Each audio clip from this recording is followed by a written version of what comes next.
All right, then, come on, come on. All right, now, easy. Keep his head up. Keep level. That's it. Yes, now. Hold him level.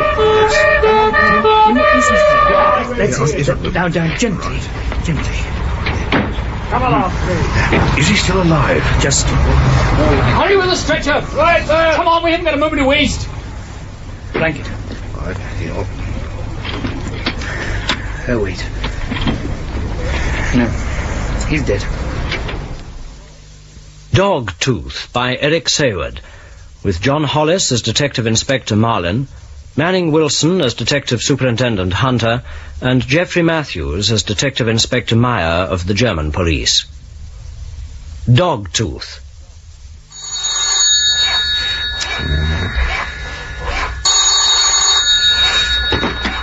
Inspector Meyer. Who? No, one moment, you've come through to the wrong extension. Schiller! A Fräulein Harbour for you, again. Oh, thank you, sir. I'll take it on the other line. All right, you do that. How much longer are those workmen going to be, Schmidt? Yes, at least another week. Have you seen this, sir? Yes, sir. It's just come through from traffic division. Heinrich Simker. Yeah. Oh, do I know him? Well, here's his file. Oh, yes. Herr Party Secretary Simker. Apparently, he went off the road at 140. Oh. Smack into a flyover stanchion. Is there an accident report? Only a provisional. The full lab report's not come through yet. Front near and offside blowout. Unusual for both tyres to go, isn't it? Well, at that speed, anything could have happened. Second tyre could have gone when he hit the bridge. That's true. Meyer. Yes, I'm looking at it now, sir. It seems like a straightforward accident case. Don't quite know why it's come through to us. Yes, I see. Right away, sir. Our fearless leader. What does he want? A word. Sit down, Meyer. Thanks, sir. What do you know about Heinrich Simker? Only what his file tells me. He's party secretary for the Federation Party for the Re-Germanization of Germany. Precisely. Sir? It occurred to me it might be useful if we had a look round Simker's apartment before his colleagues got the chance to tidy up his personal papers. Well, are we looking for anything special? No, I just want to know if they're up to anything. Right, sir. Traffic police are withholding the news of Simker's death until 11 o'clock. Oh, that should be sufficient time, I think. Yes, sir. Make sure you're clear by then. I don't want any trouble. Your visit is strictly unofficial. Oh, I see. Take Schmidt and Schiller with you.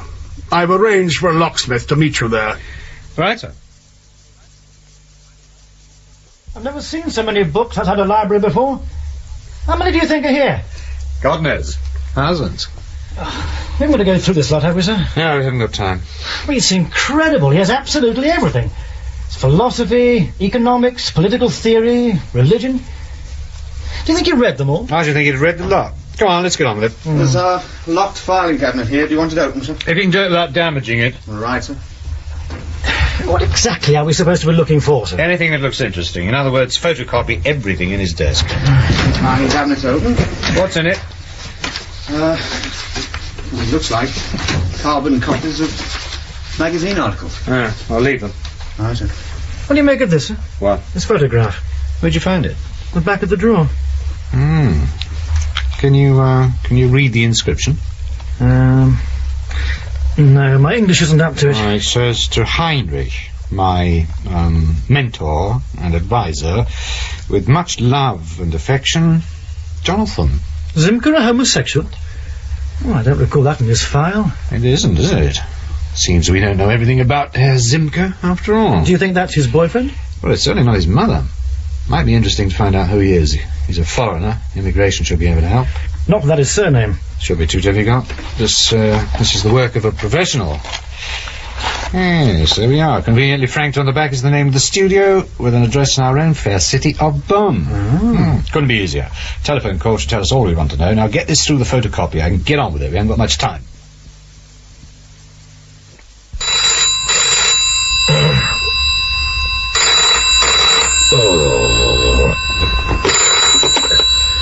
Yeah, what do you mean, where the bloody hell am I? I need bed, of course. Time? Oh, God, the clock stopped. Well, what time is it? Well, I'll be in half an hour.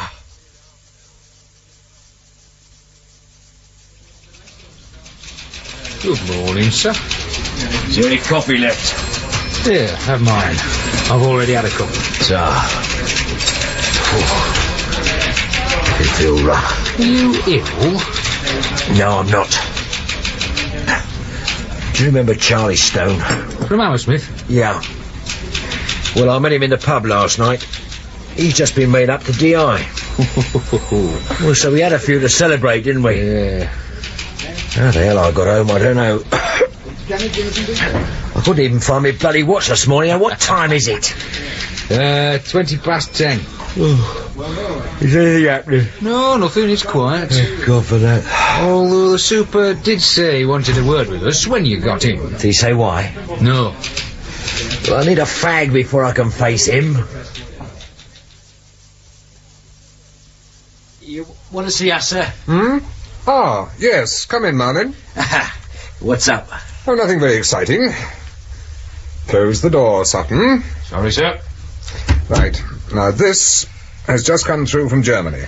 The photograph is of one Dr. Jonathan Dempster, Ph.D.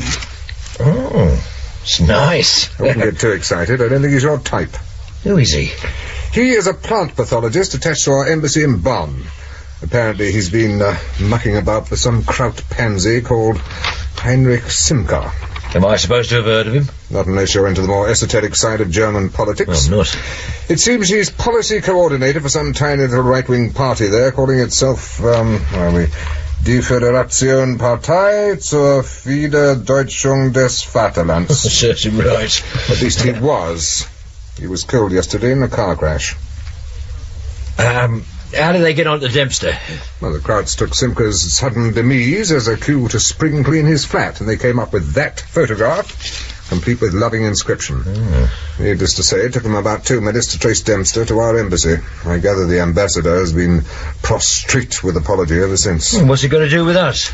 Well, apparently Dempster's on leave in Blighty, so the Germans, forever efficient, put the photograph on the wire to us. I bet that pleased the Foreign Office. It did. They're livid. They've already been on to Commander Armstrong, complaining that it's got nothing to do with us. Has it? Armstrong reckons it has. Oh. So, we jump. Now, should you, when you get there, find Dempster's place crawling with FO security types, kick their bums out of it. It's got nothing to do with them at the moment. Was Dempster politically involved with Simker? We don't know. That's what you ought to find out. But the Krauts certainly don't want him back. They feel they have enough of their own troublemakers without harbouring ours. Right, sir. And, Marlin, don't lean on him too hard. Apart from the fact he might fall over crying, we don't really know enough about what's been happening to play the heavy. Now, as if I would, Yes, sir. well, I just thought I'd mention it. Oh, and Marlin. Sir? Shave before you go and see him. Fairies tend to appreciate little touches like that. And so do I.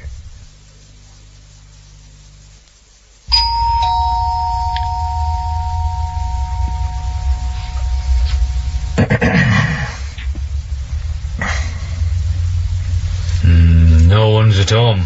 Try again.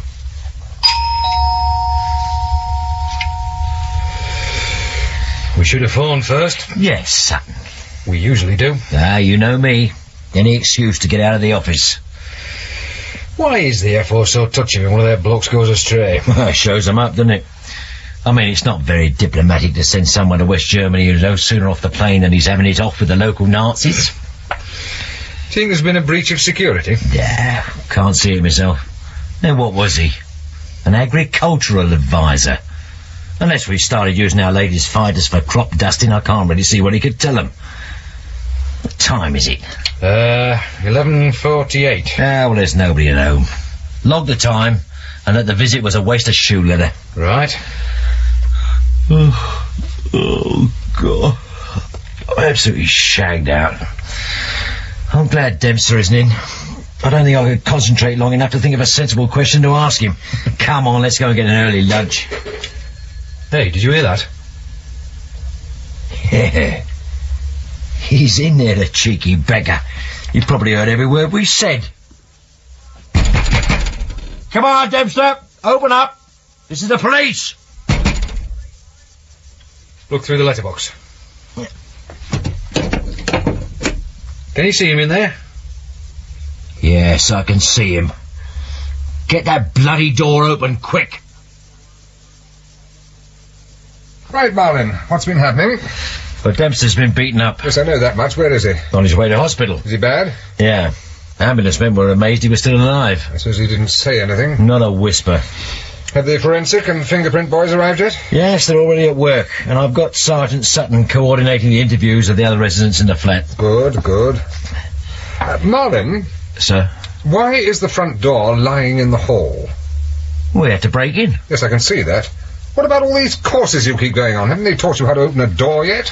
Well, after careful consideration, sir, I decided the quickest way in was by brute force. Well, it's blokes like you that get coppers a bad name, you know. Any excuse will do for the chance to use a little brute force and violence. Yes, sir. Are we allowed to touch anything yet? The telephone, the kitchen, and that desk have been dusted. Right. I say, we haven't made all this mess, have we? No, sir. It was like this when we arrived. Either Dempster was a very messy person, or the bloke who brained him was looking for something. Well, I say we didn't find it. What are you doing in there? I thought I'd make some tea, sir. This is not a picnic, you know. No wonder our success rate is on the decline with blokes like you on the force. Yeah, I was also taking the chance to have a bit of a look round while waiting for the cab. Yes, Jason, go on, get out of here. Well, can I just show you this first, sir? What is it? It's this pine panelling. Well, what about it? Well, over here, the panelling's been mounted directly onto the wall, you see? So? Well, on this wall, it's on battens. It could be this wall's damp and they wanted to leave an airspace, but over here, behind the fridge, you see, there's a bit missing. I was just about to pull the fridge out, see if anything had been rammed up between the wall and the panelling. Well, give him a hand, Marlin. Right, sir. Come on. Yep. Yeah, I think I can reach now. Anything? I can't feel... Wait a minute. What? I think this bit's loose. Ah, very neat. Well, it looks as though the whole section's designed to lift away from the wall. Well, let's have it out of the way. There's a small recess. Yes. Anything in it? Yes. A parcel. Well, don't touch it. Leave it for the fingerprint boys. Right, sir. Ah, well done. What's your name? Down, sir. Well done, Down. I think you've earned that tea you were making. Thank you, sir. Excuse me, sir. There's a bloke out here wants a word with someone in authority. It's not the press, is it? No, sir. He says he lives here. Mr. Simmons? Yes. I'm Detective Inspector Marlin. I'm sorry to have kept you waiting so long. I know you've already made a statement, but I'd just like to go over one or two things again. Do you think I could have something to drink? I'm very thirsty. Oh, of course, sir. Coffee? Without milk and sugar, if that's possible. Oh. Constable? Sir? See if you can rustle up some black coffee. Right, sir. Well, I realise you've had rather a shock, so I'll try and keep things brief. Are you from the Special Branch? Yes, sir. Political police? Oh, hardly. At the moment we're doing straight CID work. Is there any news about Jonathan? No, sir, but we would have heard if he'd taken a turn for the worse. Poor Jonathan. Yeah. How long have you known him, sir? We were at university together. That's where I met him. How long ago was that? Oh, it must be 20 years. Do you own the flat you live in? Yes. Jointly with Jonathan. I see. So, you do know that Dr. Dempster is a homosexual? Of course. Did he ever mention a man to you called Heinrich Simker? I don't think so. You're sure? Pretty sure. Would you say that Dr. Dempster was a political person? In what way? Well, for example, was he a member of a political party? I don't think so. I doubt it. Well, you never heard him express strong right-wing views or show any interest in an ultra-right-wing party? Well, absolutely not. I think in many ways Jonathan was apolitical. A founder member of the silent majority, which I suppose might have put him right of centre in a somewhat reactionary, unthinking sort of way. When was Dr. Dempster last on leave in this country? 4 months ago. Had he changed at all since then? Not that I've noticed, no. don't know whether you're aware, sir, but we believe that Dr. Dempster's assailant was, looking for something. What? Well, we're not sure, but, during our search of your flat, we found a parcel. It was concealed behind the pine panelling in your kitchen. What was in it? Well, we don't know yet. Our experts are still looking at it. Are you aware that there was such a place of concealment? Absolutely not. How long has the panelling been there? Sir? About 4 months. In fact, Jonathan put it up on his last leave. I see. You helped him? No, I'm useless at woodwork. In fact, I wasn't even in the flat when he did it. Where were you? With friends. Jonathan didn't want me around fussing. He deliberately arranged the job for the weekend he knew I'd be away. Yeah. Can you think of any reason why Dr. Dempster would want to build himself with such a place of concealment? No, absolutely none. I'm amazed he did. I suppose you can't prove that Dr. Dempster put the panelling up when you were away. Not really. The friends I stayed with will confirm the date I was there.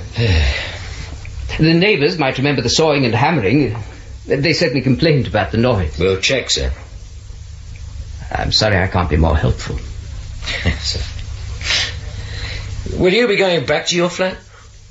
I don't think I could face it. I'll probably go to a friend. Well, perhaps you could leave the address and telephone number with the sergeant. Yes, of course. Right, sir. Okay. I think that's it for the moment. If you think of anything that might be at all useful, perhaps you'll let us know. Of course.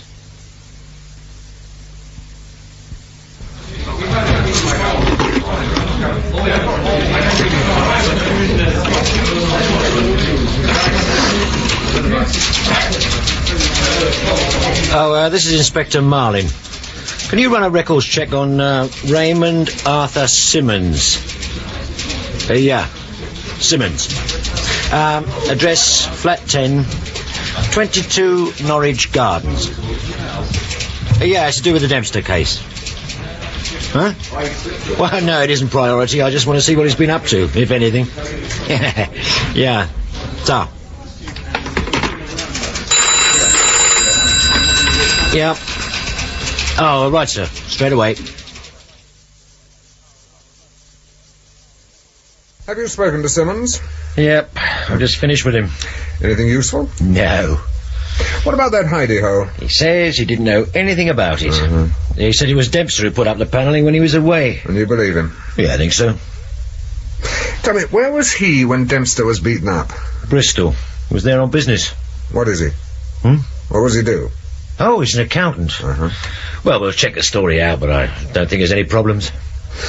I suppose he didn't come up with any ideas about Dempster? About who might have duffed him up? Not a one. Let's hope the parcel can supply some answers. Any news on that yet, Benoit? No, not much. Experts say it's a manuscript. They're having a few photocopies run off so we can read it while they're giving the original the fine-tooth comb treatment. Any fingerprints on the parcel? Yeah, a few smudges. Not much else. It's not a very good beginning, is it? No, it isn't. I was hoping for a bit more help from this. What's that? It is a file on Simca from the German police. I'd love to see the original. I bet it's a foot thicker than that one. You think the Jerrys are covering up? Well, what do you think? They still say Simca's death was an accident. Oh, yes. Although Dempster being clobbered within 24 hours of Simca dying is, well, it's a hell of a coincidence. Yes. Anyway, take the file with you. See if you can wring anything out of it. Right, sir.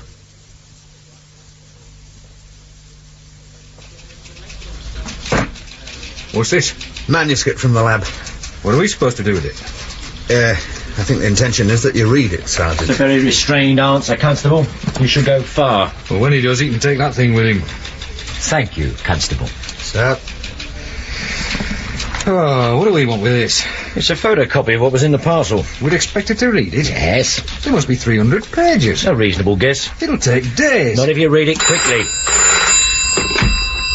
Yeah. Yes, this is Inspector Marlin. What? Oh, I see. When? So, does the super know? Right. Dempster's dead. He didn't regain consciousness. Pity. Now all we've got's this thing, all 300 pages of it. Yeah. Was that why he was killed? For that thing? Or was it because he was Simca's lover? Yeah. Perhaps he was selling combine harvesters to the Russians on the cheap. We don't know anything, do we? Flipping heck. What? This manuscript. It's a story. You're joking. Oh, look, it's a novel. Well, who'd want to kill Dempster for this? The author? Yeah.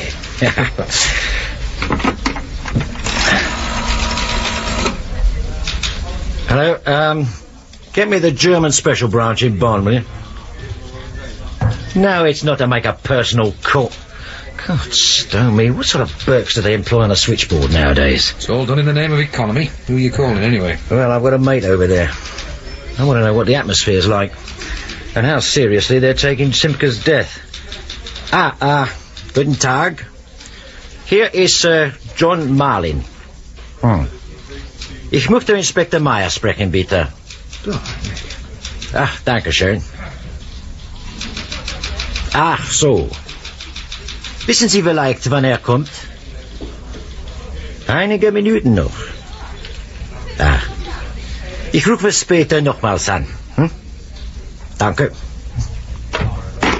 Hope you were taking notes. Whew. He's not there. You think it's wise making that sort of call from the office? What do you mean? Well, someone just happens to be listening. You know how it is. He gets back to the super. You know what he's like when it comes to seeking outside help. You know, you are right. You might make Inspector yet. Where are you going? Lunch. Well, lunch? It's 3:10. Then an early tea. And while I'm gone, I'll phone my mate from outside. Super won't like you wandering off. Oh, gee. There. I've entered it in the diary. Gone to tea. Now it's official. And while I'm gone, you can get stuck into that novel. Yeah.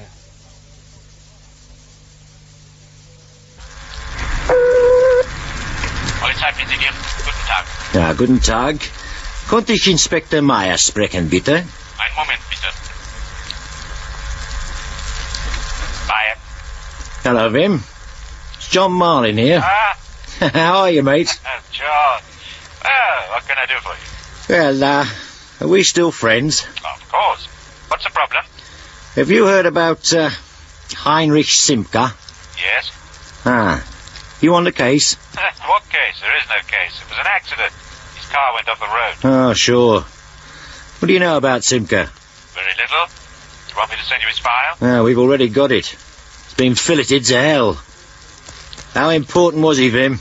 Oh, he was nobody. Why did your boys distribute Dempster's photograph? Just routine. Simca was not the nicest of men, and we don't encourage foreigners to become involved in our internal politics. Yeah, I see. Did you hear that Dempster had been murdered? Really? Yeah, really. Doesn't that say anything to you? It could say many things. But you're happy to accept it as coincidence? I've not much alternative, John. The case is closed. All right, it's your business. And there's nothing you can tell me about Simca that isn't in the file? Nothing. Sorry I can be of no help. Anyway, thanks. Cheers, mate. Bye, John. Who was that? Our friend. Seems he's having a little trouble. Tell me, Schmidt, did you ever see the final accident report on Simca's car? No, sir. No, that went directly to the chief. Well, it was nothing to do with us, anyway. True.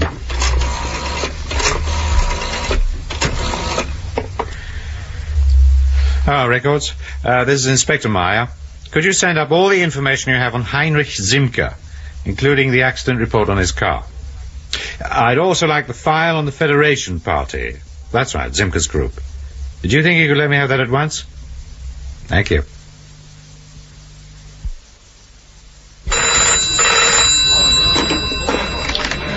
Sergeant Sutton. He's not back yet, sir. He said he'd only be a few minutes. He's gone for a cup of tea and some fags. Yes, sir, I'll tell him as soon as he comes in. Pardon?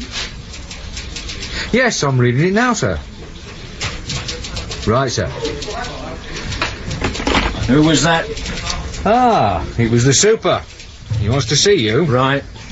What did your friend in Germany have to say? Not much. How are they treating Simca's death? Accidental. The case is closed. Did the super say what he wanted?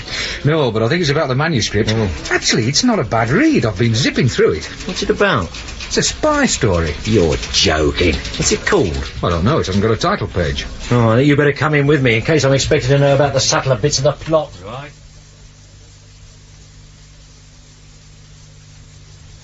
How's the reading going? It's progressing, sir. Mm-hmm. Anything struck you about it? In what way? Well, like, how well written it is. Yeah, it's what I'd call a good read. Exactly what the cipher department thinks. Oh, have they come up with something? No, nothing positive. Just that the thing is of sufficiently high standard to have been written by a professional. I thought they were all mathematicians up there. I assume someone with a literary bent sneaked in when no one was looking. Anyway, they feel strongly enough about this idea to want to push it. What do you mean?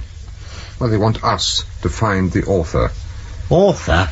Oh, you must be joking. I wish I were, but they'd managed to convince Commander Armstrong. Oh, good. Is he leading the case now? No, I still have that doubtful privilege. But as we've little else to go on, he suggests we follow that line of inquiry. And I can hardly refuse, with you two sitting around here doing sweet FA. Oh, of course. If we don't come up with something positive in the next 12 hours, we're likely to lose this case to the CID, and you know how I'd feel about that, don't you? Haven't forensic or fingerprints found anything yet? Well, we wouldn't be going along with this stupid idea if they had, would we, Sutton? No, sir. No. Anyway, extra copies of the manuscript are going to be run off for distribution to publishing houses. See what they can come up with. But meantime, you two are going to see... Where are we? Ah, this gentleman. Mr. Sinclair? Who's he? He is the author of some authoritative tome on the development of the thriller and spy novel. It's just possible he might recognize something about it. He's already been sent a copy, so give him a ring, see how he's making out. If he's come up with anything, go round to his place and be nice to him. Of course. We need the break he might be able to give us. Have a look at this. It's the accident report on Simca's car. What's it say? I'll read it. There, read that bit out loud. The tyres were newly fitted, substandard remolds, downgraded for use on agricultural vehicles only, having a maximum speed limit of 25 kilometres per hour, therefore making them totally unsuitable for use in a high-performance car. The cause of accident was due entirely to these tyres overheating and then disintegrating at high speed. Tyres fitted to back axle were type recommended by vehicle's manufacturer. What make of car was it? English sports car, an MGB. Now, that's not the sort of car you're likely to fit with remolds. No, I suppose not, but Simca couldn't have known that the tyres would fall to pieces. I don't believe it. You don't fit tyres that are going to kill you. Then how did they get on the car?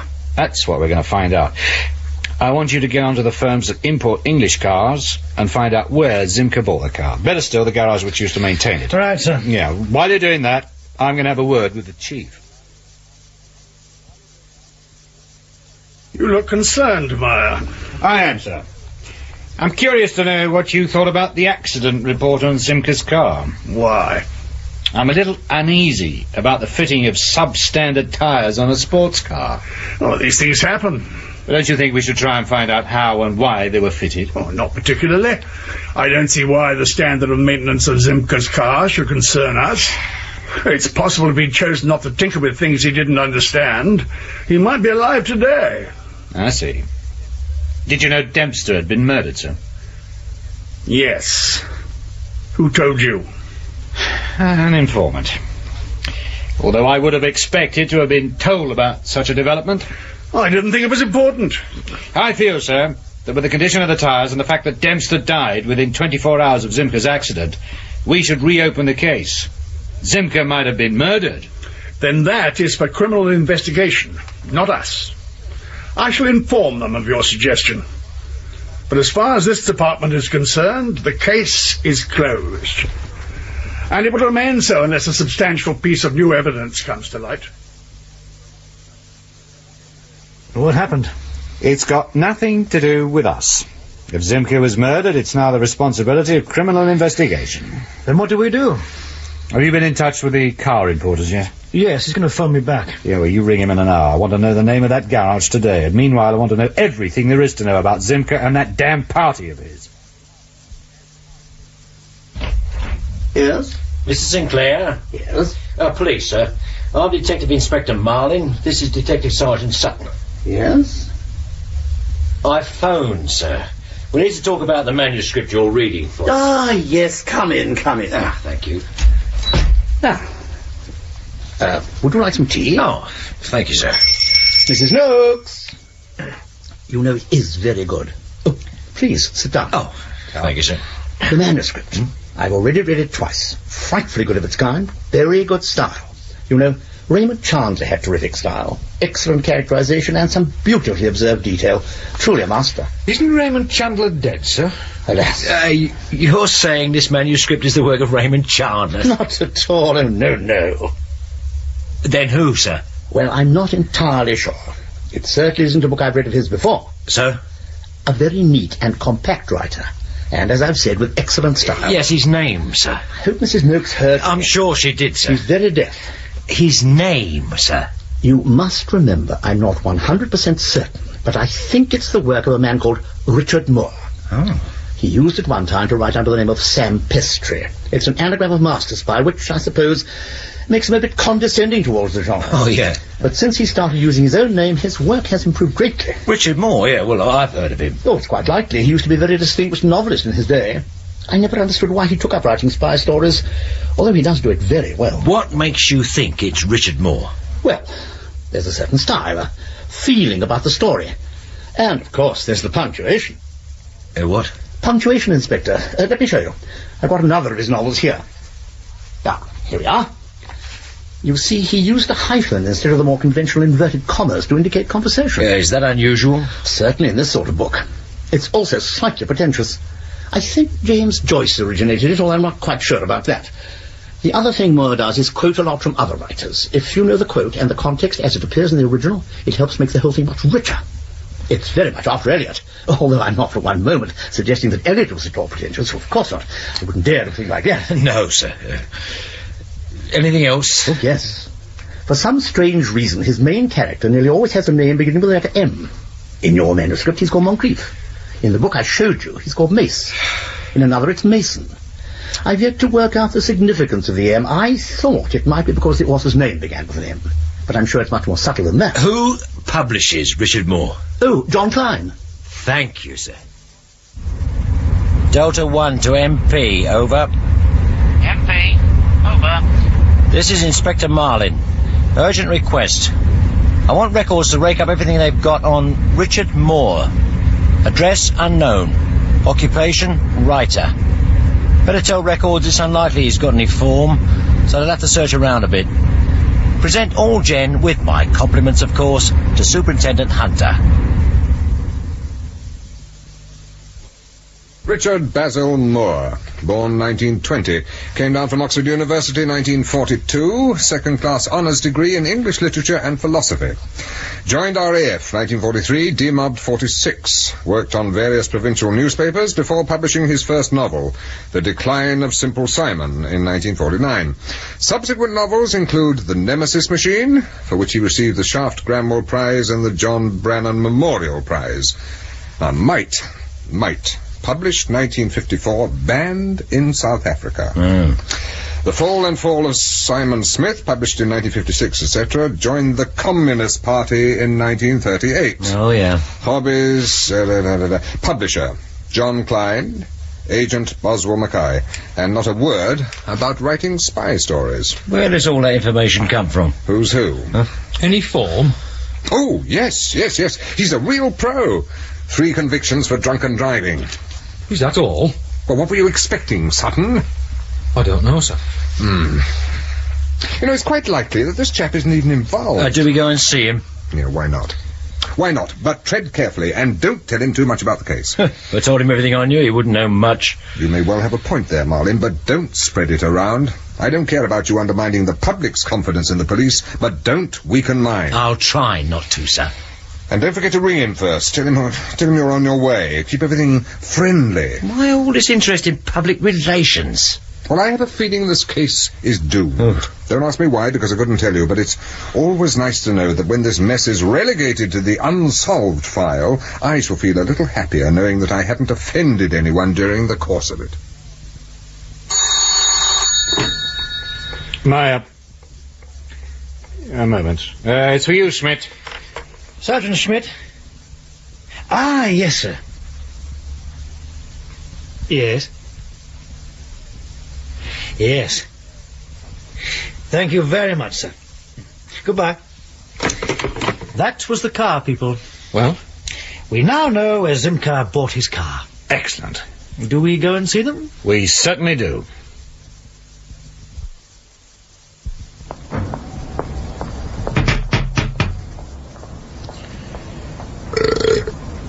Oh, I don't reckon those ham rolls I had at lunchtime were kosher, you know.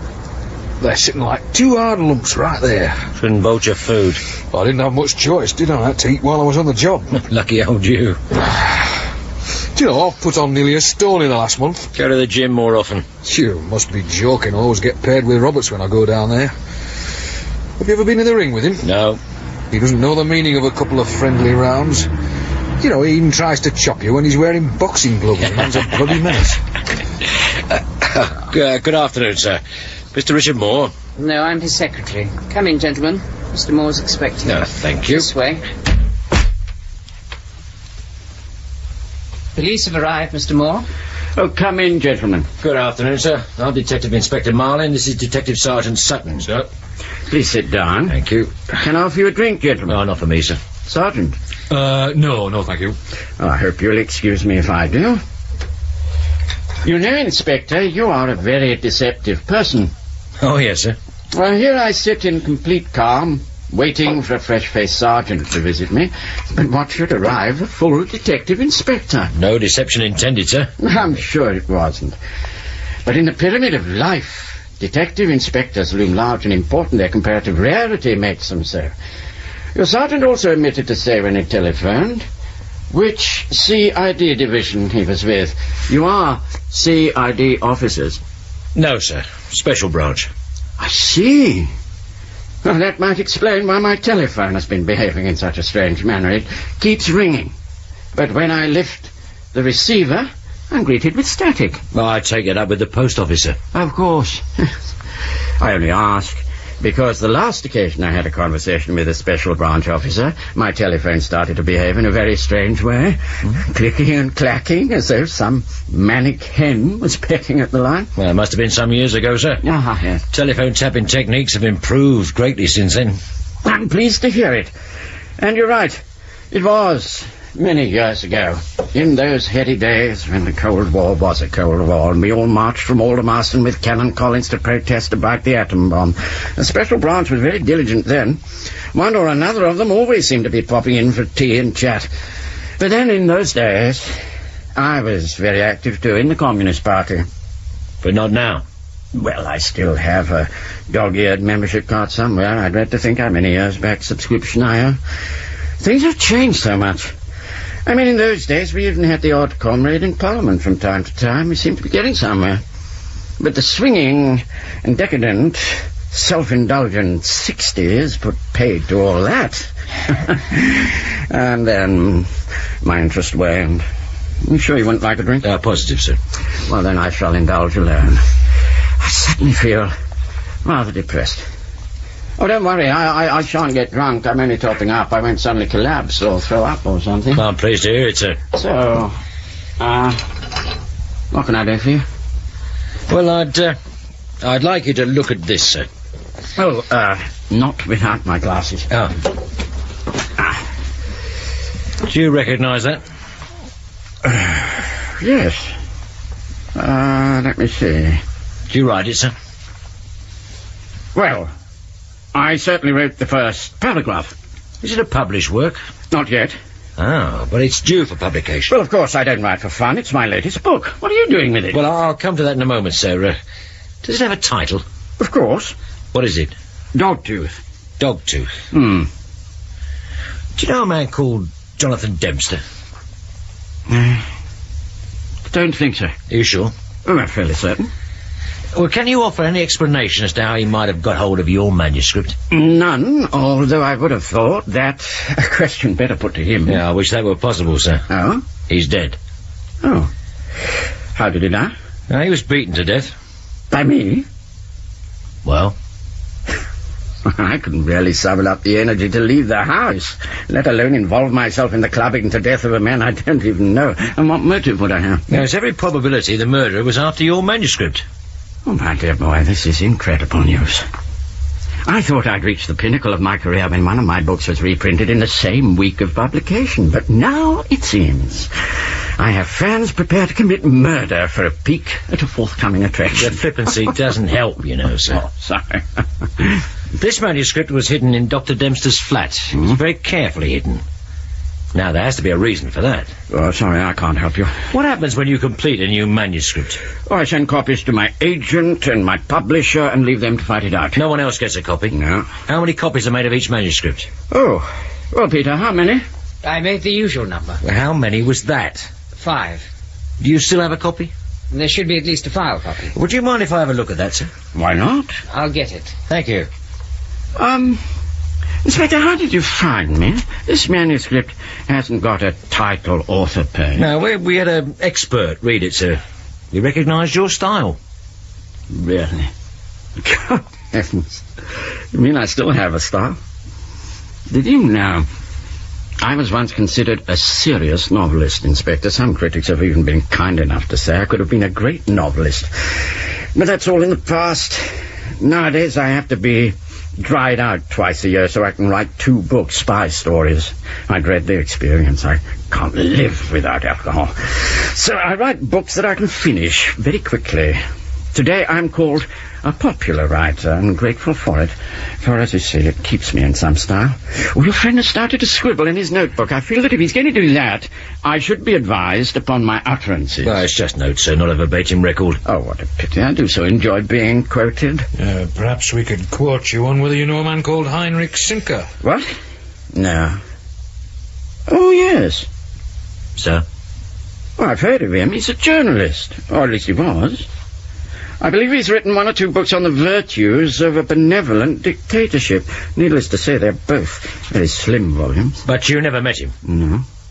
And what about his political party? Die Föderationspartei die Wiederdeutschung des Vaterland. What do you know about that? Only that it's full of ex-SS types who are dissatisfied with the general lack of Jew-bashing, have taken to grinding their gums and waving their pension books in the air. Do you know what Die Föderationspartei zur Wiederdeutschung des Vaterlands means in English? Well, I have a fair idea, sir. The Federation Party for the Re-Germanization of Germany. I mean, Gott in Himmel. It doesn't even make sense. I suppose you know that lot's affiliated to the Britain Forward for Freedom Party. No, I didn't. Well, no wonder Adolf Hitler said the British weren't Germany's natural enemies. We're all bloody fascists together. I found a copy, Inspector. Oh, thank you. And what were you hoping to find? I don't know, sir. You know, Inspector, I always thought a novel a good place to hide microdots.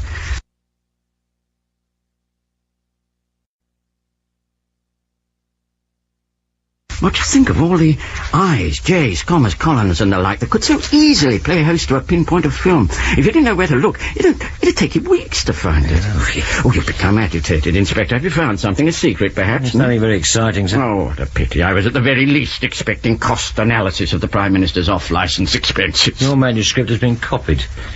Look, you see the typeface is different. Oh. Well, who said the master sleuth only exists in fiction? Well, is it possible it could have been copied at your agents or your publishers? I suppose so. But why? And why my novel? Well, we might be able to answer that when we find out what it was used for. Useful? Hey, who was this Jonathan Dempster? Well, he was a plant pathologist. Well, that sounds like a crime in itself. Does he also happen to be a spy? I don't know, sir. Well, it would be awful if my manuscript was tied up in some sordid little case of espionage. Good God, I may no longer be much of a writer, but I feel my work deserves better than to be abused in this way. May we take this copy of your manuscript? I suppose so. It's possible that my superintendent might want to have a word with you later, sir. Well, I shall not go into hiding or leave the country in spite of the disgrace. I shall be here. Oh, thank you, sir. Yeah, tell me, the man who recognized my manuscript by its style. Style. Sounds a man of rare talent. I'd like him to have this. What's that, sir? Well, it's my latest publication, a novel of doubtful merit. I shall inscribe it for him. What was his name? Malcolm Sinclair. Well, you tell Mr. Sinclair that for a moment he made an old drunkard very happy. Yes, style. Oh, I hope you don't mind being an errand boy, Inspector.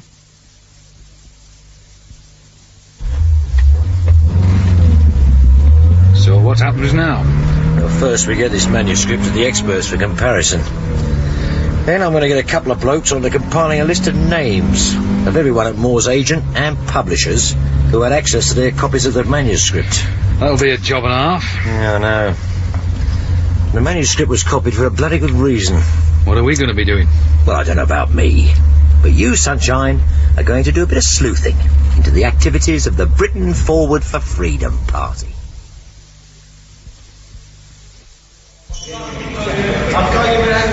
You Herr Muller? Yes. I'm Inspector Meyer. This is Sergeant Schmidt. Gentlemen. Herr Muller? The showroom manager tells me you're the workshop foreman. Oh, that's right. I'm making inquiries concerning a car owned by one of your customers, Heinrich Simker. Ah, yes. Got the details of the vehicle here. Do you know the car? Yes, of course I do. When was it last serviced? Day before yesterday. Are you sure? Of course. I still got the work card here. Just a minute. Oh. Here you are. Oh, thank you. Is this all the work you did on his car? That's right. Just a 10,000 kilometre service. Anything wrong? Was there any work done on the wheels of the car? No. New tyres weren't fitted? It's not on the worksheet. Have you always serviced this car? Yes. So you would know if new tyres had been fitted since the car was purchased? Of course I would. Well, have they? Yes, look, 4 months ago. Would that be a complete set? Yes. Would the car's tyres be checked at normal servicing? No, yes, we always check for excessive damage to the tread and wall of the tyre. And this check would have been made the day before yesterday? Always, without fail. What's that? That costing sheet. You see, I work out the time and materials used on the car. Yeah. Then it goes up to accounts for invoicing to the customer. Yes, is this the sheet for the last service? Yeah. You can see there's no charge for tyres. Indeed. Do you ever fit remold? Oh, no, never. You can't risk it on a high-performance car. You would always advise against it? Always. Do you keep remolded tyres in stock? No, I wouldn't touch them. And if by some chance Zimker's car had been fitted with the wrong tyres, your mechanic, he would have noticed, wouldn't he? Without a doubt. Look, we're a quality garage, Inspector. We're very thorough. I'm very pleased to hear it. What's this charge here? Delivery charge? Yeah. Oh, that's quite normal. That's for returning the car to the customer. A lot of our clients are very busy people. They drop their cars into the garage in the morning. We return them to their home or office. Saves them having to come back here. And that's what you did with Zimker's car? That's right. Where was it taken? Herr Simker's home. In fact, Billy dropped it off on his own way home. And who is Billy? One of the old boys we employ for the job. Oh. Is he here now? No, didn't come in today. Strange that. He's usually very reliable. What's his full name? Willem Rikers. Rikers. Do you know his address? No, the personnel should have it. Billy isn't in any trouble, is he? That remains to be seen. Well, what's happened? Heinrich Zimker is dead. You going to bring Rikers in for questioning? Not until I've spoken to the chief. You forget, this case is officially closed. He's not going to be very happy. Well, that's his tough luck. He could still argue that Zimker fitted the tyres himself. He can argue what he likes, but Zimker no more fitted them than you did. Good tyres were on that car when he left the garage. Rikers supposedly returned the car to Zimker on his way home. The following morning, Zimker drives his car onto the autobahn and is killed. If Rikers didn't actually fit the tyres himself, he knows who did. And he might also know why someone wanted Zimker dead. Shall I come with you and see the chief? No, you go to records and see what they have on Rikers. Right. See you later. You mind if I have a word with you, son? Oh, by all means. Come in, Meyer. Oh, actually, I've been looking for you. I've someone here I'd like you to meet. Yes, sir? This is Herr Baumann. Really? Inspector Meyer? Yes, I asked him to have a word with you as you seemed doubtful about Simca's accident. Yeah, with justification, sir. I noticed from your diary that you and Schmidt had gone to the garage. Oh, by the way, where is he? Records. For the file on Wilhelm Reichers? Yes. You have done well, Inspector. Hardly. Any intelligent child could have found out what I have. Perhaps. But you needn't concern yourself about Reichers anymore. We already have him. Ah. Since when have you been allowed to operate internally in this country? Your function is purely defence. Internal security is handled by the civil police. You're quite right. And at the same time, you've answered your own question. The Simca affair is no longer an internal matter. Then why weren't we told? That's why I'm here now. I wish to reassure you that this business is in good hands. Simca was murdered, wasn't he? Yes. By Reichers. We believe he was involved. Do you know who ordered Simca killed? I can't tell you that, Inspector. But you do know. You're not in the interrogation room now, Meyer. Sorry, sir. I understand how you feel, Inspector. It's very frustrating to be taken off a case just as you've begun to make progress. Yes, it is. But I'm afraid it's necessary.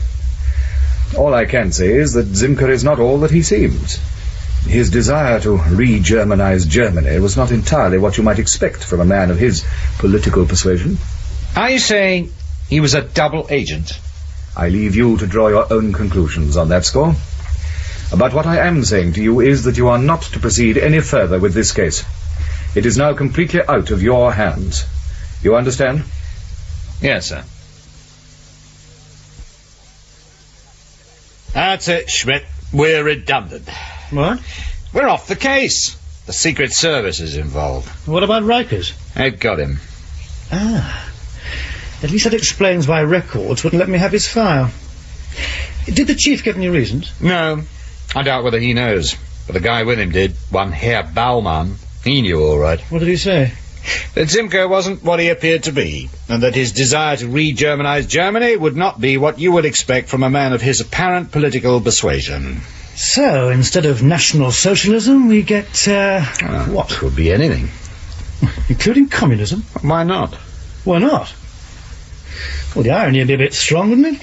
Communism from the policy director of the Federation Party. Until we know the reason why Simca was murdered, we can't afford to dismiss anything from our consideration. We're continuing with the case? There's nothing to stop us from theorising. Not that we have much to theorise on. Wait a minute, God, man, I must be losing my wits. What's the matter? After we searched Simca's flat, I left a couple of men on surveillance. I wanted to see who would turn up. So? No one has.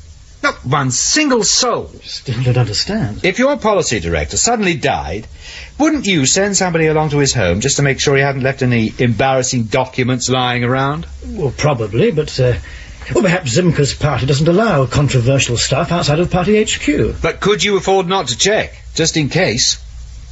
Well, I suppose not. Yeah, so, if nobody came, doesn't that suggest anything to you? They knew the flat was clean. Right. And if they knew that, somebody from Simca's party had already made sure of the fact, which suggests they knew he was going to die. They may have got there before us. Well, how? The traffic police withheld the news of Simca's death for the very reason we could give his flat the once-over first. It's credible, I suppose, but why should his own party want to kill him? Because he was a spy. A communist agent. Or equally likely he was an embezzler, or Jewish, or simply because they found out he was a homosexual. The Secret Service wouldn't have been called out for a simple case of murder. Hey, look, I think we should kick this around a bit more. Well, if you like. How about coming for a drink? Why not? Marlin. He's just left, sir. Oh, well, it doesn't matter. It'll keep. Have the experts come up with anything on the manuscript we brought in? Must be joking. Those idiots work even slower than you do. What's this lot? Oh, just refreshing myself on the Britain Forward for Freedom Party. Rather you than me. Yeah, the propaganda's a bit boring. Every other phrase is either moral decline or the country's been betrayed by the left. It's just like prayers. Repeat them often enough and you start to believe them. Anyway, why are you still here? Oh, I'm waiting for my girlfriend to pick me up, sir. Oh, I thought you were married, lad. I am, sir. But at the moment, we're what you might call a bit estranged. I moved out a couple of months ago. Oh, nobody tells me anything around here. Good night, Sutton. Good night, sir.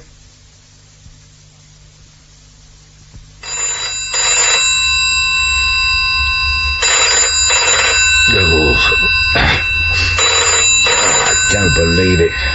Can't be morning already. Yeah. John! Yeah? This is Vim. How are you, my friend? You know what time it is? Yeah, it is late. I'm very sorry. Well, what do you want? Are you still on the Dempster case? Yeah, why? Any progress? But couldn't you have waited till the morning to ask that? Yeah, I'm sorry. Are you drunk? Oh, a German never gets drunk, though it's true. I have been celebrating Oh, why? my redundancy. You're what? Lord, knock it off, Vim. I want to go to sleep. I'll phone you tomorrow. No, John, this is important. It's about Simca. What about him? Secret Service have taken over the case. You're joking. I am drunk, John, but I'm not joking. Then you better be careful what you say. You might wake up regretting this conversation. I don't think so. There's something else I should tell you. Simca was murdered. Are you sure? Of course. Look, Vim, I think you better sober up before you say anything else. As far as I'm concerned, we haven't had this conversation, all right? I'll call you tomorrow. If you want to tell me again, that's fair enough. But for the time being, go to bed. And shut up and sober up, okay? But there's more. Go to bed, Vim.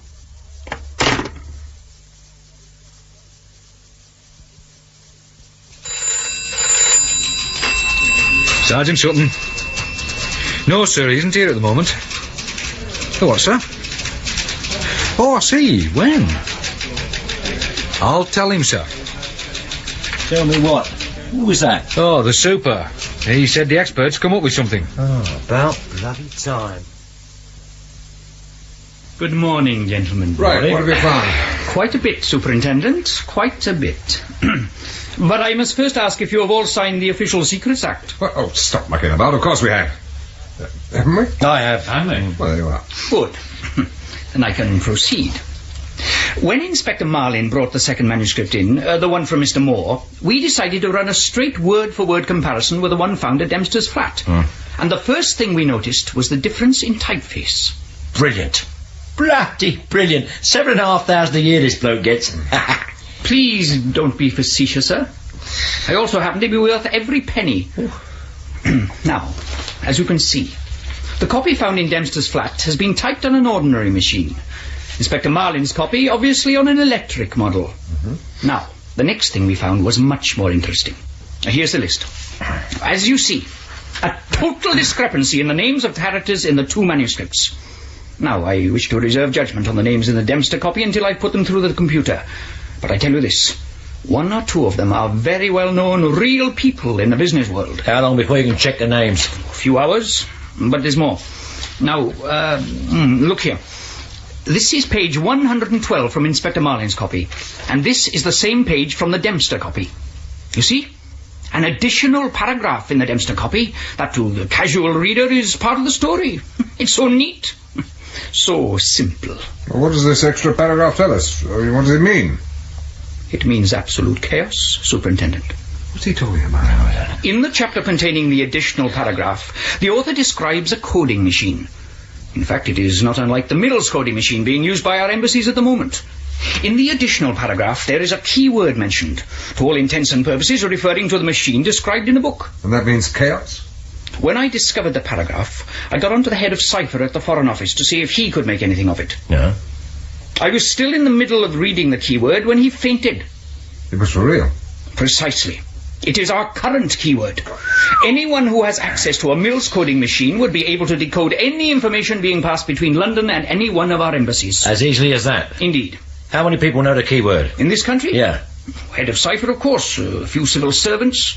Probably the Foreign and Commonwealth Secretary, if he was interested. Same with the PM. What would be the chance of guessing it? A 12-symbol conglomerate of letters and numbers. I should think 1,000,000 to 1 chance. Does Commander Armstrong know what you found? Of course. Did he say anything? Only that he wanted to interview Richard Moore himself immediately.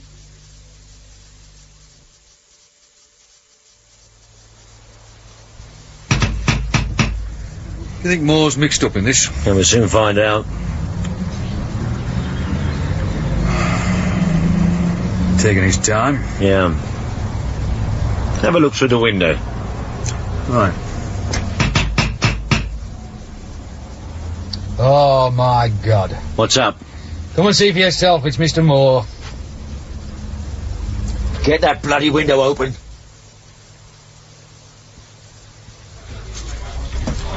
There you are. The pathologist's report on Richard Basil Moore. Sleeping pills washed down with brandy. But why did he kill himself? It was that, or go inside for the rest of his natural. But why didn't he run? I would have. Yeah, he's a sick man. Where could he run to? Gin factory. He handed over the manuscript knowing he'd have to kill himself. I wouldn't let it worry you, sunshine. Start thinking about the new angle his death brings to the case. What's that? Why was Richard Moore, a communist, tied in with Simker and Dempster? A couple of fascists. Yeah. Yeah, he's here. It's for you, sir. Hunter. Yeah? What? Is it important? I'll be straight up. They've completed the check on the names in the manuscript. They reckon they've got something. Identifying a list of names without any other information is rather difficult. Yes, but you have succeeded, right? Not entirely to my satisfaction, Superintendent. You see, I had to make rather an important assumption. What was that? That all the names belong to the same group. That is, that they were all successful businessmen. Anyway, this is what we came up with. God, there's pages of it. Do these names have anything in common? Nothing really conclusive. Several of them were at Cambridge at the same time, but that doesn't necessarily tie them together. As with the fact that a lot of them share the same club. Which one's that? Blackets. Well, they must be involved together in some way, otherwise they wouldn't be on that list. How about their youthful flirtation with right-wing politics in the 30s? Amazing number of them seem to have known Mosley in their youth. That's more like it. Yeah. Anything else? Well, actually, there is. And I can tell from that smug manner of yours that you've been saving it. May I have the computer readout back? Thank you. There. Dinsdale, Sir Andrew. Permanent Under Secretary, Foreign and Commonwealth Office. Need I tell you that he has access to the cipher machine keywords? No, I don't think you do. Does Commander Armstrong know? I believe he's already with the Home Secretary. Good. Because if this Sir Andrew Thingy character did drop the cipher keywords, it won't be long before we know to whom. Where do we go from here?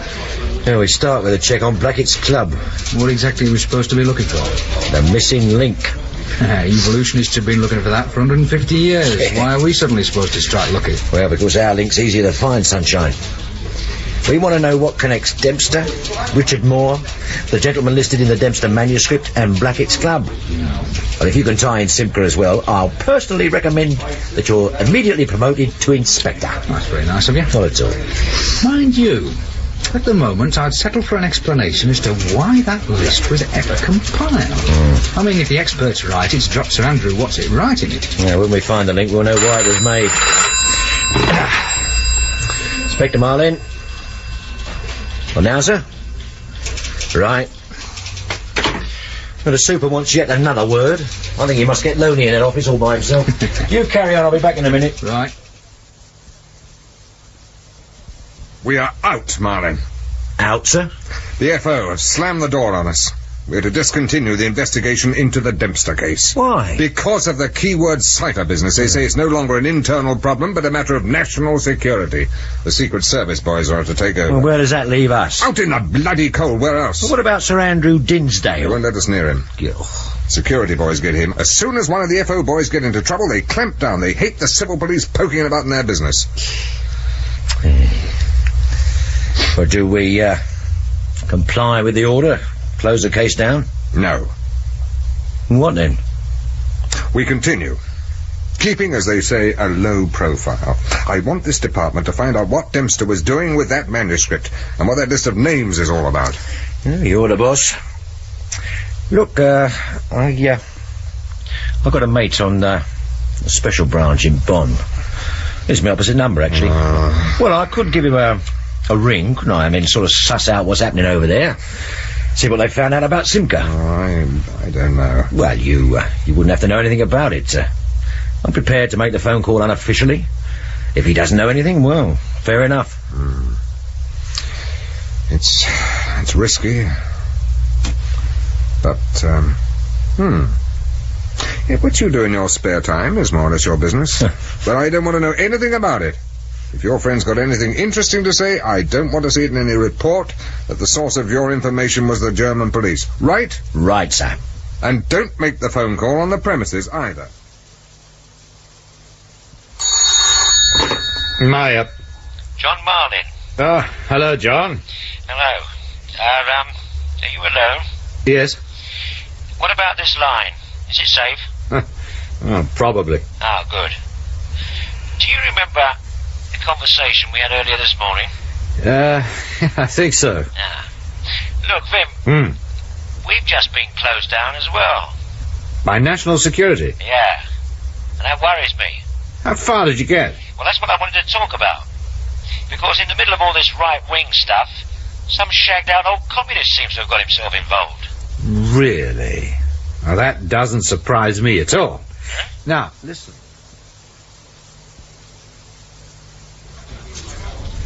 Oh, yeah, where have you been? Out. It's a bit unfair, you know. I'm up to my eyeballs in paper and all you do is keep wandering off. One of the privileges of rank, Sutton. But don't fret, lad. I've not been wasting my time. What have you been doing? I've been on the blower to Germany. Oh, your friend again? I don't know why you don't join the German force. Not much advantage in that. They're suffering from the same problems as us. Oh, have they been closed down as well? Yeah. Well, in spite of that, our conversation was very interesting. Can you trust your bloke? Yeah, I think so. What did he have to say? He said that Simca was murdered. No doubt about it? No. The scar was fixed. But why? Well, what if I said it was because he was a spy?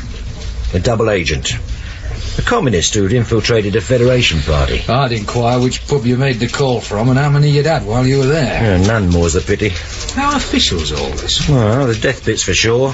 The spy bit's pure speculation. But it's speculation that begins to make sense of this case. Because if Simca is a communist, then Richard Moore slips in nicely alongside, eh? Yeah, I suppose so. But we know for a fact that Moore allowed his manuscript to be used as a carrier for highly secret information, right? Mm-hmm. The manuscript turned up in Dempster's flat. Destined for where? Well, we've assumed Simca. Yeah, with Dempster as messenger boy. Yeah. Now, contained in that manuscript is a list of names. Some of them we know have strong right-wing convictions. Well, who'd benefit most from a list like that? Someone wanting to cause trouble. Right. Who'd want to cause trouble for the extreme right? Well, anyone with any sense. Don't be a jerk.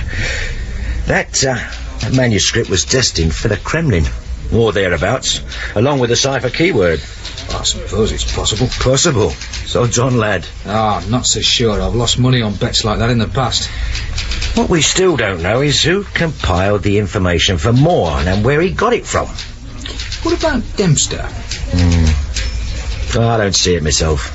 He's hardly ever in the country, is he?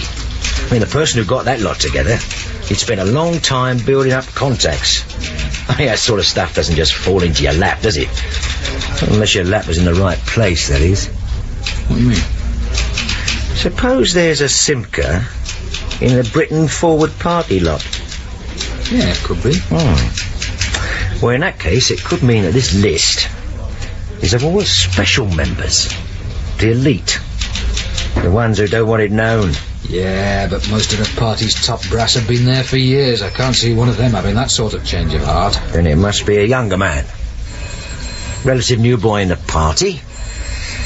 And he'd probably be a member of Blackett's as well. And one who knows Richard Moore. And there can't be many of them. Well, we better get on with it. Just one question. What information did you exchange to get this stuff on Simca? Why do you want to know? Well, it's just that when I come up in court for contravening the Official Secrets Act, I'd like to know what the secrets were. I told him about the manuscript. On an open line? It was an STD call from a British phone box. So don't worry. I got you some coffee, sir. Oh, thanks. Have you heard Wilhelm Reichers has been released? No. They say there wasn't enough evidence to charge him. What the hell is going on? Now, you tell me. I also heard that Reichers was in the SS during the war. Well, that doesn't surprise me. Neither would the fact he was a member of the Federation Party. You're convinced that Simca was murdered by his own party, aren't you? Yes. But why? I mean, where's the motive? Look, if you were a member of a right-wing party and you found you'd made a communist spy your policy director, how would you feel? But we can't know for certain Simca was a spy. I just had a phone call from a friend. Apparently, a manuscript has been found in, well, somewhere, and destined for Simca. It contained what's believed to be a membership list of the most influential members of a group probably affiliated to the Federation Party. Now, if Simca was collecting that sort of information about other groups, there's every reason to believe he was doing the same with his own party. But what would he want with the list? All information's useful when you're out to cause trouble. Now, look, I want to have another look at Simca's papers. What, those at his flat? Yes. If we were caught, my God, we'd be for it. That's why I'm not asking you to come. But do you think it's worth the risk? Yeah. All right. Well, when do we go? This evening. Oh, could we call it a day? No. I can't concentrate anymore. I must know more about Blackett's than any man alive. Have you got any fags? Yeah. Ta. I mean, we don't even know what we're looking for, do we? No. Well, gentlemen, how is it going? It isn't. We don't even know if we're looking in the right place. Oh, we are, Sutton. Did you ask Records to run a check on Dempster's flatmate? What, Simmons? Yeah, routine check. I asked yesterday. I am still waiting to hear. Well, his file came to me by mistake. It's been sitting in my in tray since yesterday afternoon. Feast your eyes. Parking tickets? Right. Look at the top three. Look, where he was given them. Maston Avenue. Does it ring any bells? Yeah. That's where Richard Moore lived. That's right. Simmons was Moore's accountant. Who says? Moore's secretary confirms it. I've just come off the blower to him. Simmons is our man. So it seems. He is also accountant to Blackett's and the Britain Forward for Freedom Party. Bloody hell. And we had him right here. That's right, and I want him back. Well, would you like to go and fetch him? Won't the Secret Service object? Most strongly, I should think. But I noticed that a couple of these parking tickets are overdue for payment.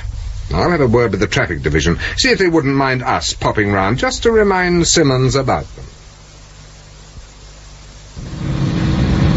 How long do you reckon it'll take? Oh, I don't know. The thought of going through all those books. It could take weeks. We won't need to. If Simca is consistent in how he transmits his information, we should be looking for a manuscript. Do you remember the carbon copies of the magazine articles in Simca's filing cabinet?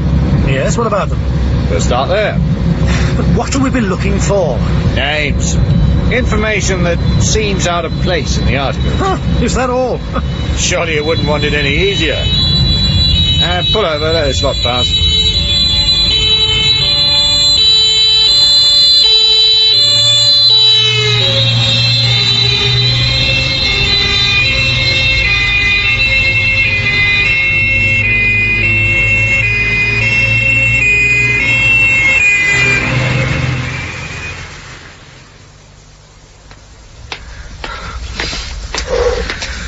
Oh, I hope after all this Simmons is in. You're a physical wreck, Sutton. Oh, it's just stairs that knock me out. Don't know why. Well, whenever there's a tall block of flats, the person we want to see is always on the top floor. Yeah. With the lift out of order. Every time.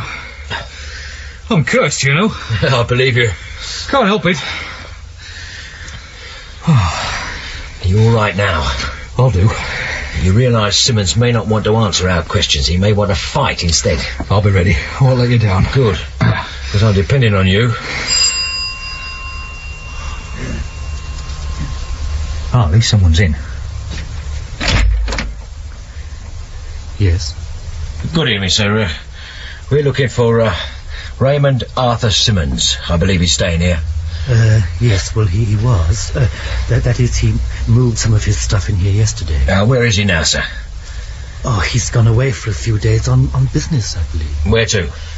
Well, I don't know. Who are you, anyway?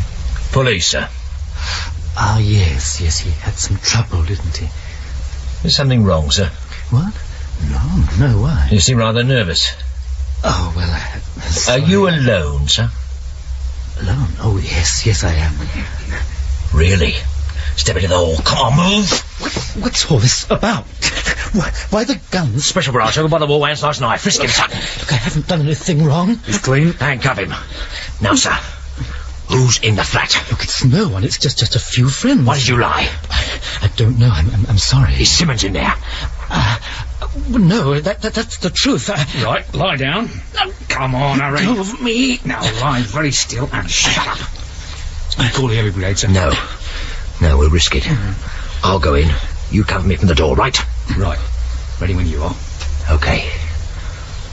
Now! Hold it! Oh, my God.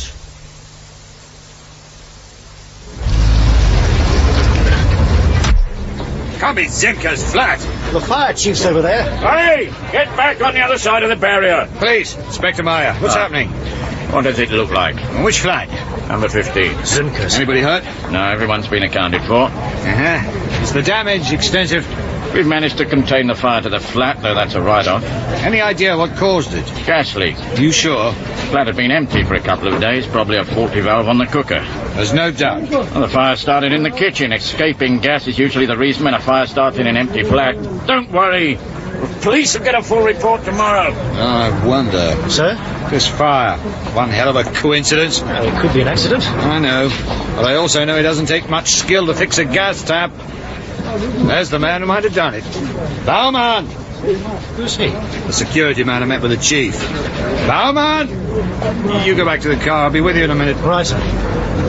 Inspector Meyer. Hey, what a coincidence. I didn't realize Special Branch was called out for crowd control of fires. I just happened to be passing. It's a great shame when one of these fine buildings is damaged.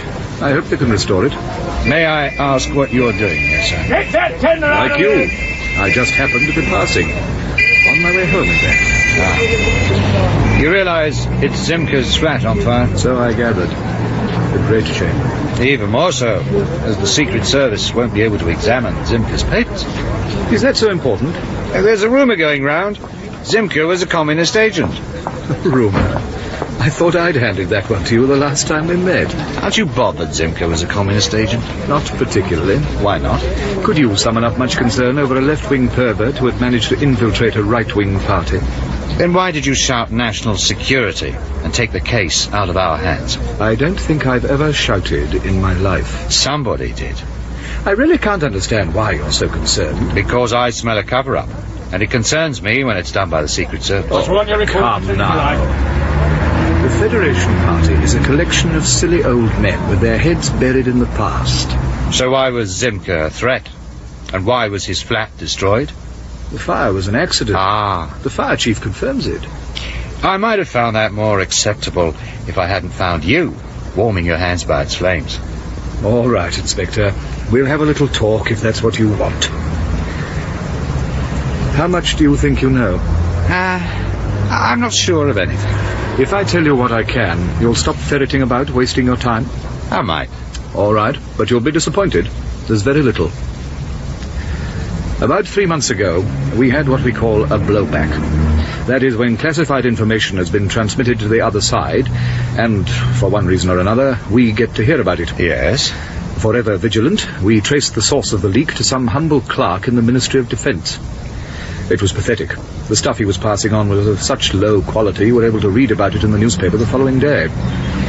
Anyway, after interviewing him, it transpired that his motivation was not to see the red flag flying over the Bundestag, but quite the reverse. He was a fully paid-up member of the Federation Party, and the contact he passed his information to was also a member of that party. Zimker? Correct. So what did you do? We kept an eye on Zimker for a while, and found that all his sources were as pathetic as the defence clerk. And they all believed they were helping the Federation Party in their fight against communism? That was the sad mockery of it all. Then why didn't you arrest Zimker? To be honest, we didn't think it was worth it. The effort in collecting enough evidence to secure a conviction wasn't worth the man-hours involved. So instead, we decided to knock him from his perch, hoping at the same time to throw the Federation Party into a paroxysm of paranoia by leaking to them that their policy director was a communist agent. Neat. Neat? We laughed ourselves sick over the irony of the situation. And then sat back and let them murder Zimker. Not quite. Things just got out of hand. We thought they'd just kick him out in disgrace, and at very most all he would get was a working over from some of the more enthusiastic members. Oh, you know how it goes. We didn't expect them to kill him. Ah. That still doesn't explain the national security scare when they did. We had blundered. If we allowed you or the criminal police to investigate his murder, you might have discovered our involvement. And we have our pride. And then we remembered that Zimker was a spy. And sometimes spies get killed. It's what you might call an occupational hazard. So we decided to close your investigation down, to avoid any unnecessary embarrassment. I see. Do you actually expect me to believe what you've just said? Take it or leave it. It's all true. Oh, it's true that Zimker was using his position as policy director to gather classified information. But the scale he was working on, now that's a lie. I know for a fact he had at least one contact in London who was passing him high-grade information. Oh, you have been busy.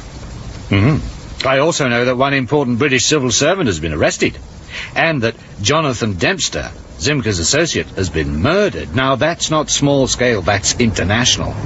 So why the cover-up? You tell me, Inspector. Because you're scared. Zimker's London contact had compiled a list of important people. Perhaps, like the civil servant, they were all prepared to pass on high-grade information, believing it was going to help the cause of the right. But all the time, Zimker was slipping it through a chink in the Iron Curtain. That is in Britain. Perhaps we are less gullible. Oh, I think not. I believe you got onto Zimker via one of your so-called blowbacks of classified information, but I think it more likely that you were horrified by the quality of it, and that when you finally traced Zimker, you were even more horrified when you realized that so many important Germans were prepared to give so much for that particular cause. You certainly have a very fertile imagination. Rubbish. On Zimker's murder alone, you have enough to bust the Federation Party wide open, but you didn't, because you were scared of what you might find, the important names that might come to light, and that's why you've destroyed Zimker's flat. You didn't want to see what was there. Times have changed, Meyer. The extreme right is harmless. The new bogeymen belong to the left. Men like Zimker, who exploit diehards, like the members of the Federation Party, develop their own revolutionary ideals. They're the men you should be watching. They're the sort of men who offer the real threat nowadays. You're a good detective. You scratched around and found out a lot. We need more men like you. Your only problem is your reasoning is a little out of focus. You're placing the wrong interpretation on what you find. Am I? I don't think so. You just don't want a scandal. It's not good for our international standing to announce that even one of our major industrialists still hankers after the good old days. You're wrong, Meyer. What would you do if I found a membership list of this neo-fascist group? It would be embarrassing. If it were published, we'd be forced to act on it. Of course, the public would demand it. But there are always problems about lists of names. You can never really be certain how a person gets onto them. I mean, on closer examination of your list, we might even find your name. You what? Or that of your parents, or a close friend, or even your wife. It's politics, Meyer. We don't want to know any more about Zimker. The case is closed. Forget about him. And in return, I might forget about this conversation. So, it's all true. Go home, Inspector. You've had a busy day.